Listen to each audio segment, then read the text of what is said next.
What's good YouTube? And welcome to the house. Initially, when Genesis Impact got announced and it was going to have the same set structure as Toon Chaos, people flipped their lids, and despite me yelling from the rooftops, this is no Toon Chaos 2.0, this is a deck building set, Toon Chaos. Hey guys, Toon Chaos, this is a TCG exclusive set where Konami got to handpick a lot more icons, and I don't think it's going to follow that route. People ignored me and told me I was wrong. It's the most pushback and back and forth conversations I've got in a live stream about a set. Once the collector rares were revealed, and a ton of them relied on cards within the sets, and people still thought waifu bait, evil twins will do very well. Well, we saw that no, there weren't icons. There are staple-ish cards within the extra deck. There's baby Celine here, who does look pretty nice aesthetically for a card, and that will be played in an Invoked Engine.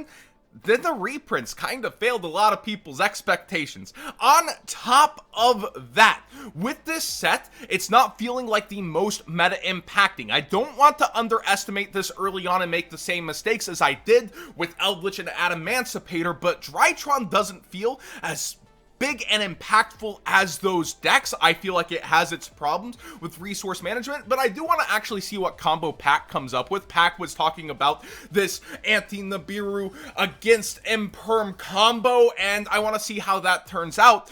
I still just don't have the same faith in this deck, and early on, Tier 0 undercut projections by so much. Not a single card really above $25 on their earlier pre-sales, and with code What's Good 5, everything's about 20 USD or lower. We go to Tier 0 and we look, that's an international seller. We now go over to Card Market and it's way cheaper. Now, the Card Market kind of situation here is different to break down. German copies don't go all over the place necessarily, so that's why you see a lot of them having the lowest listings and kind of creating their own market. So we have to look towards the lowest UK sellers with English copies to get a better feel, and it won't transfer over necessarily to the TCG market. But boy, when we see every single card under 10 euros and we look at the rate that a euro is versus a US dollar, 1.21 US dollars, that means pretty much every card is around $10 or cheaper on this initial look. That is a shock factor, isn't it? For a side set that has worse ratios than previous side sets, because every single ultra rare at best at 3 per box, you're looking at barely over a play set per case on everything, because now everything is shorted instead of some things being shorted by Konami's new setups, and collector rares are supposed to be this overhead value. The highest collector rares at just about 100 euros, which is $121 here. Oh, dude, it's crazy to see this drain in value. But let's click Artemis, who's atop the set here over on Card Market, and we look for the European copies. Well, we see towards 850 euros, but we look for the first UK seller, still under 10 euros. Still under there, and more line up at the same price, but that's a German seller with English copy. You do have to kind of look through here and determine that. Let's even give the benefit of a doubt. Let's call it 15 US dollars for the top card in a set. This feels like overhyped history when we start thinking about it, doesn't it? It feels like, remember the Fire Fist set? Oh my gosh, Fire Fist combos are gonna be crazy. Remember how that kind of went out, more so than a set that has like Adamancipator, Eldritch that was underestimated. The prices here early are so telling. So many people bought into this thinking it was free money, that it was Toon Chaos, that they had this big market brain and that Market Man was wrong, and they went for it. And this product wasn't shorted, so people, they were able to order a heck of a lot of this and get it on in. Now, when I look through the Evil Twin engine, I still think it has upward potential, but it needs help, it needs support. Same with Drytron, you need to mix with other rituals besides maybe just relying on yourself, and you have crazy things that go on for you, and you do have potential to maybe do something. That's a big maybe. That feels like I'm talking about Fire Fist still. And then the Magistus gets it its own way, and there's actually a sellout over here on Tier 0 on this card. That's interesting, but the Magistus themselves, they get in their own ways design-wise, and I think even the Magistus players have the ability to openly say, don't underestimate it, but yeah, we're in trouble. That's the consensus I get from them when I talk on that. Drytron probably has the most defenders and hype and stuff going into the set. Now let's break down collector rares and what went wrong here. They relied so heavily on the archetypes themselves. Some people thought the evil/live twins would be free money, even if they ended up that way with how many people were looking after them. That early buzz and hype does not transition to dollars when people are talking about wanting their waifu cards necessarily. And while you do see a pretty good lineup at like $128, it's cheaper once again when we go to Card Market, I believe, because there's not a single one over 100 euros. In fact, we see the evil twin, the top price at 75 euros. Let's look for the UK sellers though. UK seller not on the front page, actually not at all available. That is actually an interesting thing to see. So maybe people trying to hold on to certain value and get that later. Let's look at live twin. Okay, still here's our first one, DJ Collectibles at 75 euros. So far under that $128 price point still. Card Market, I know. It does not equal the USA market, the trends that will follow, and maybe what will happen on online tournaments to actually push this towards the top.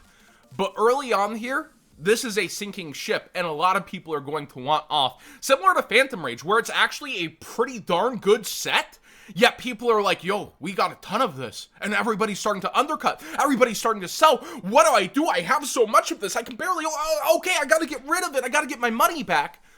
That's what's going to happen with this set, I feel like. Now, versus Toon Chaos, the collector rare market was already falling out because of unlimited Toon Chaos. That huge mistake that Konami made, where now vendors once again are lowering prices, trying to get rid of it.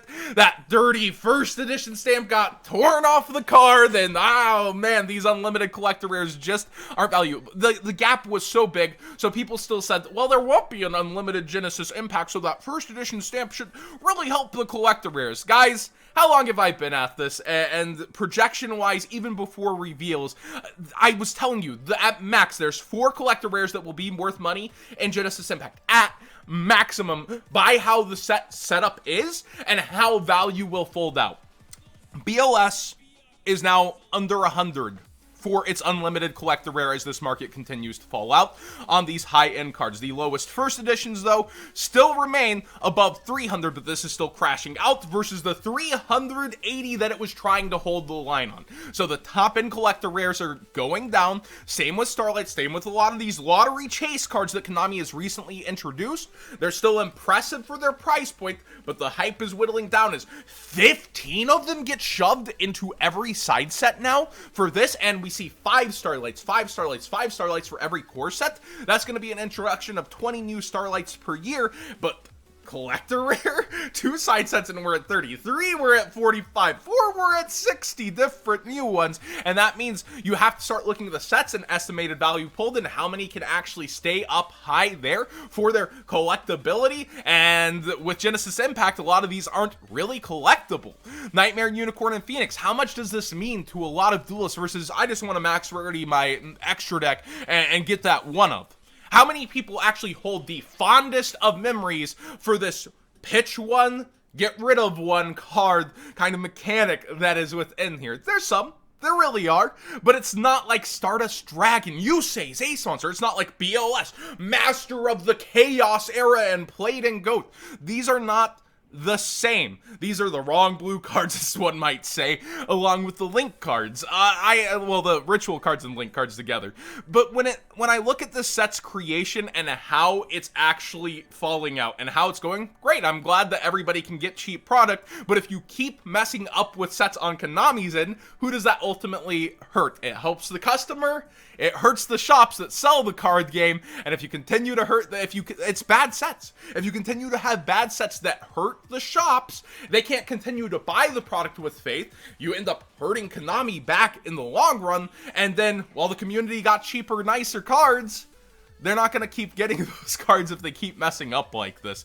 That being said, what do you guys think of Genesis Impact? Side sets do have that potential to really ball out and be crazy, or crash and burn, and a lot of people thought collector rares made this proof from doing that. Absolutely not, especially when you're pushing so many of them. I do think there's upward potential for some cards in here. I will say that little ray of hope here at the end. I think there is potential for this set and some of the cards within for sure. But man, let's look at the US market and how it actually lines up instead of these early trying to price gouge, only 10 to 12 sellers, not every card listed listings. I think if I was a vendor, I would be trying to list these cards a lot faster and get more value. Actually, 42 cents. Wait a minute. Oh, some people are in here really undercutting. Oh man, tier 0 sold out at $2. So there is some fallout early on the TCG market, and I was calling this one at, you know, 1 copy per extra deck in the rare slot. It's not like Gamma where you want 3 of them things and you're going to continue to get them in. You only want 1. Wow, that is an early fallout on the rare too. I'm wondering where your value is in this set very long term outside collector rares, and it's kind of hurting, isn't it? Like, a lot of people went for this in masse.